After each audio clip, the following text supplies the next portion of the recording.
The other day, Farage put out a video explaining how he had been effectively gagged by Parliament into not asking questions about the Southport killings and about the riots that followed.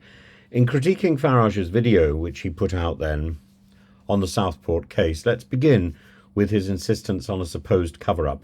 Farage positions himself as the voice of those suspicious of government transparency, but his approach raises more questions than it answers. And the video that he put out the other day needs to be seen in the context of the video that he put out originally on, I think, something like the 30th of July. I'll play you this now, the soundtrack of it. Result of the stabbings yesterday in Southport. I obviously join everybody in my horror at what has happened. I know the Prime Minister went to lay flowers and was heckled, and it shows you how unhappy the public are with the state of law and order in our country. I have to say there are one or two questions. Was this guy being monitored by the security services? Some reports say he was, others less sure.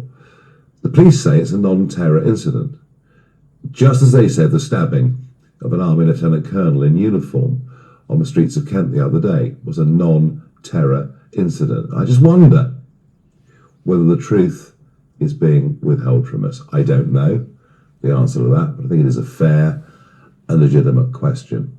What I do know is something is going horribly wrong in our once beautiful country. So it's a series of questions that he raises, and they are deeply provocative. The idea that events are described as terrorist, was this person being followed, or was he on a list of people who should be kept under surveillance, and so on. Questioning the police's legitimacy and the way police are functioning. He was also, of course, instrumental in whipping up, with these questions, the Andrew Tate-inspired suggestions that this was an Islamic attack, and therefore, of course, as he says, this was a terrorist attack. The fact that Axel Ruda-Cabana has now been charged with terrorist offences, but not related to the attack itself, is interesting. It doesn't exonerate Farage, or it doesn't excuse Farage's questions. And, of course, what is now happening is there's a big effort by Farage and his fans to say, well, so Farage was justified in asking these questions. Farage's questions, of course, whipped up the mood. So the real crux here is Farage's choice to make these forbidden questions a headline. Why does he present his blocked inquiries now as unique evidence of government conspiracy, rather than as a typical parliamentary procedure? Could it be that the Southport case is just a convenient hook for stirring his base? Because Farage frames the situation as government overreach and uses this cover-up rhetoric to justify his curiosity, conveniently fanning the flames for his followers. Moreover, Farage's public questioning about Ruda-Cabana's connection to terrorism skirts dangerously close to insinuating links without evidence.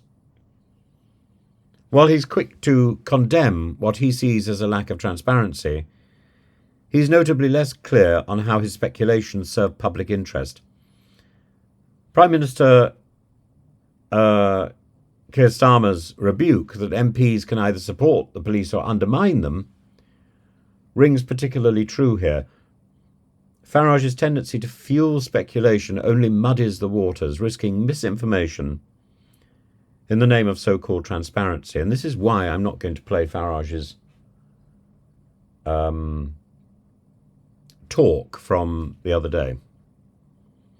His calculated stance also gives him a strong platform to cry censorship whenever parliamentary or legal boundaries don't align with his narrative. But rather than proving government suppression, it more likely reflects Farage's skill at positioning himself against the system.